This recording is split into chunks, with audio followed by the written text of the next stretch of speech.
Pew Research Center has a new report that reveals the state of religion across the world for the rest of the century, and indeed the world is going to change quite significantly when it comes to its religious makeup in a number of different ways. The most significant, I'm not going to wait for like 2 minutes, I'm going to jump right into this. Christianity will be surpassed by Islam as the world's largest religion, but it's going to take a while. It's going to take until at least 2070. Let's bring up this chart. I hope I'm dead. Oh, they'll have killed you by then, don't worry. So right now you see Christians, significantly larger percentage of the population, but thanks to differences in birth rate, we will be passed by 2070. And then actually the rate of change slows very much after that, and it stays pretty close up till the end of this century. It's interesting to think, man, what the world is going to be like by 2070, 2100, but that is one of the ways. More Muslims in the world than Christians. Well, that's assuming global warming doesn't wipe out the entire population. That's right. Yeah. Yeah, that is entirely true. I don't know how significant this is going to be. It's entirely possible that if some of those countries with very large birth rates, they undergo some sort of economic transformation, those sorts of birth rates can level off very quickly, actually. And so these are just projections based on current data. It could change. There are some areas that we've seen that were relatively secular, had low birth rates, had either military or economic strife, and then massively changed. So that's entirely possible as well. Yeah, this is exactly why religion always Beats out secularism. tries to tell their adherents to have as many kids as possible. And then part of the message is listen to your father and your mother. Yeah. So you adopt their religion, and that's why they grow so quickly. I mean, there's a lot of talk about how Mormonism is the fastest growing religion in America. That's because they're producing more people. It's not because they are converting people or people are seeking out this religion. They're just having more kids relative to other religions. That's what it is. Yeah. Have you guys seen the Scientology documentary? Not yet, I want to. but I got it on my DVR. It's great. Do you know how many Scientologists there are? I'm gonna guess 50,000. There are 50,000 Scientologists. Is that right? That's exactly right. Wow, that's it? That's it. That's it. That's unbelievable. Almost every star in Hollywood, though. Right. But that's pretty much it. It's a very powerful, Very powerful, yeah. documentary. Very powerful. So this second chart I think is actually more interesting. Do we have the Okay, graphic? yeah, really fast. Let me just talk about one of the reasons that we saw the information we did in the first. That's because Islam is the youngest major religion. 34% of its followers are younger than 15, compared with 27% for Christianity, so it's not that different. According to the report, Muslims also have a higher average fertility rate at 3.1 children per woman compared with 2.7 for Christians, although in America it's lower than that. But yeah, I do agree with you overall. I think that the religious often will then tell their flock, go out and have more kids. We don't really have anything like that for the secular world. So if you are a secular woman, go and have some kids. And if there's any way that I can help, I would be willing to help. But anyway, no, it's a major change that needs to happen. So you want to see this second chart. Why don't we go ahead to the second chart? It's going to show some net change statistics over time for the different groups. So to me, this is fascinating. I love this. And so you see Christianity at the bottom. That net change of negative 66 million is huge. Yeah. Huge.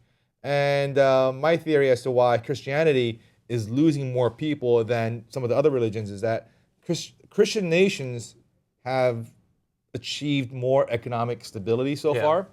And once you are no longer living in poverty and looking forward to death because life is just so unbearable, then you start losing this religious, it's an opiate for the masses, When right? the child mortality rate goes down, then you don't feel the need to have as many children just in case. Yeah, so Christianity is flourishing in parts of Africa because it gives them hope, and when they are less educated and they have less economic opportunity, they cling to things like religion much more likely than a person in a Western society with a lot of other opportunities. Overall, it's just depressing for the Jews.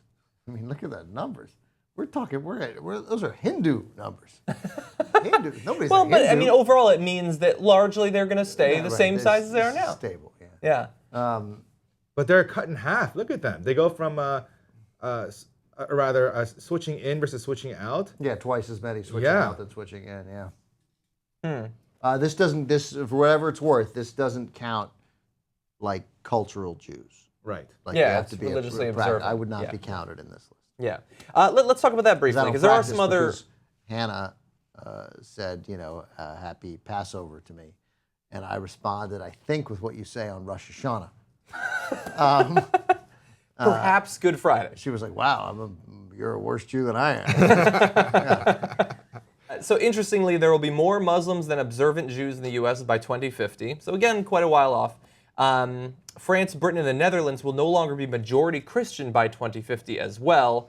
And while Islam is growing in Europe, it's not going to overtake Christianity in Europe anytime soon. It will take longer than it will to be larger than Christians worldwide. So the world's changing. Again, all of this can change. I mean, if you have a massive change in government that leads to changes in the economy, like these things can change. Afghanistan and Iran weren't nearly as religious before as they are now, if you go back 6-7 decades. So you can backslide, but you can also advance. And I think that the U.S. could do a lot to try to push these numbers in the right direction. I actually think it's going to happen faster. Yeah?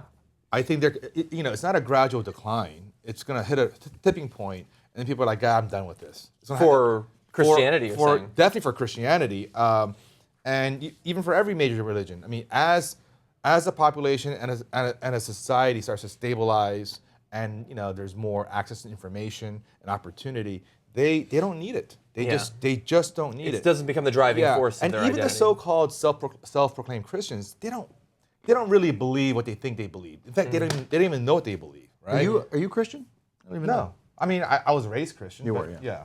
But me as well. Are most Koreans Christian? Yes, they are. They would identify as Christian, but if you ask them anything, they probably wouldn't know. I mean, Building a lot of mega churches most of in them South would Korea. not know the basic concepts of Christianity. They wouldn't know the origins of the Bible. I know the rabbit and Santa. I know those. I get the core figures, I think. The rabbit comes back after 3 days with more eggs. I get the basic idea.